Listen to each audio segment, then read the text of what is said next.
নমস্কার বন্ধুরা, সবিতা কিচেনে সবাইকে স্বাগত। আজও আমি আরও একটা রেসিপি নিয়ে হাজির হয়ে গেছি। আজ আমি বানাবো ডাঁটার ঝোল। এই ডাঁটার ঝোল গরমে খেতে কিন্তু ভীষণ ভালো লাগে। খুব হালকা পাতলা, বাচ্চা থেকে বড় সবাই এটা খেতে পারে। তো এই রেসিপিটা আপনারা বাড়িতে বানান আর গরম ভাতের সঙ্গে খান, খেয়ে বলুন কেমন হয়েছে।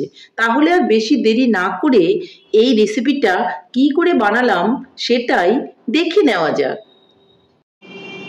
ডাঁটার ঝোল বানানোর জন্য আমি ডাঁটা নিয়ে নিয়েছি।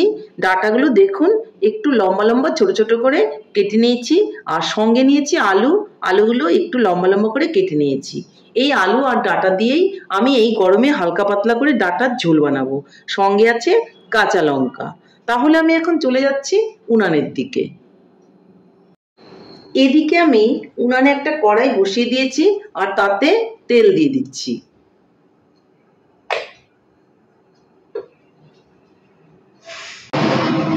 তেলটা গরম হয়ে গেছে, এর মধ্যে আমি দিয়ে দিব শুকনো লঙ্কা আর দিয়ে দেব গোটা জিরে।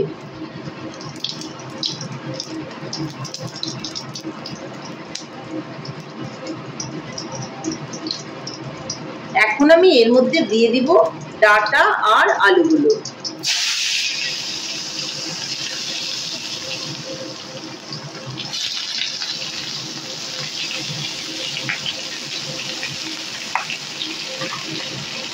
এর মধ্যে আমি কাঁচা লঙ্কাগুলো দিয়ে দেব।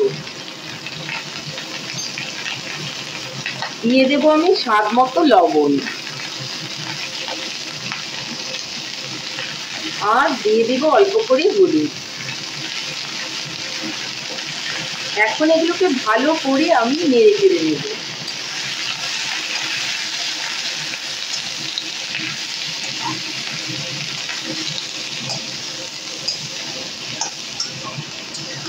একটুখানি ভাজা ভাজা করে নেব।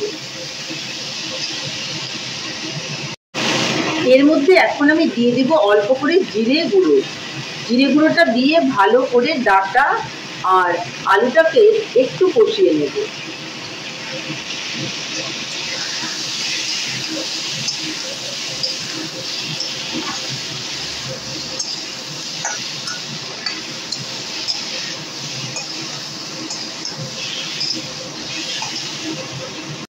জিরের গুঁড়োটা দিয়ে ডাঁটা আর আলুগুলো দেখুন খুব সুন্দর করে কিন্তু কষানো হয়ে গেছে।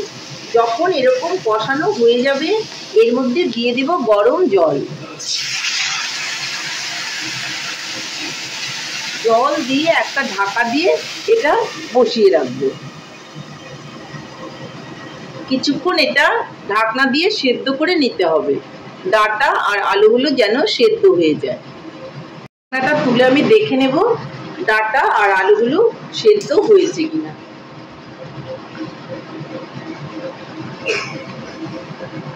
হ্যাঁ, আলুগুলো সেদ্ধ হয়ে গেছে আর ডাঁটাও খুব সুন্দর করে সেদ্ধ হয়ে গেছে। এই দেখুন, এখন ভালো করে একটু নেড়ে চেড়ে আর একটু জাল করে নেব।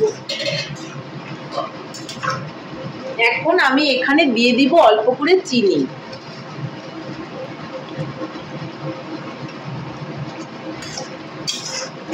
একটু শুকিয়ে নেব। ডাঁটার ঝোল আমার ফাইনালি রেডি। তাহলে আমি ডাঁটার ঝোলটা এখন নামিয়ে নিচ্ছি, তারপর আপনাদের দেখাচ্ছি। তাহলে বন্ধুরা, আমার ডাঁটার ঝোল ফাইনালি রেডি। দেখুন কত সুন্দর হয়েছে।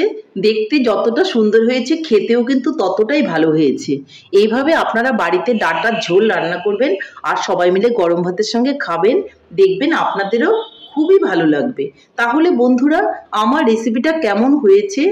আমার রেসিপিটা যদি আপনাদের ভালো লাগে তাহলে লাইক, শেয়ার, কমেন্ট করতে ভুলবেন না। আর আপনি যদি আমার চ্যানেলের নতুন বন্ধু হয়ে থাকেন তাহলে চ্যানেলটা সাবস্ক্রাইব করার অনুরোধ রইল। পাশে থাকা বেল আইকনটি প্রেস করে রাখুন আমার নিত্য নতুন রেসিপির আপডেট পেতে। তাহলে আর দেরি কেন, ঝটপট এইভাবে আমার রেসিপিটা ফলো করে বানিয়ে ফেলুন ডাঁটার ঝোল আর গরম ভাতের সঙ্গে খান, খেয়ে বলুন কেমন হয়েছে। নমস্কার, ভালো থাকবেন, সুস্থ থাকবেন। আবার দেখা হবে আরও একটি রেসিপির সঙ্গে।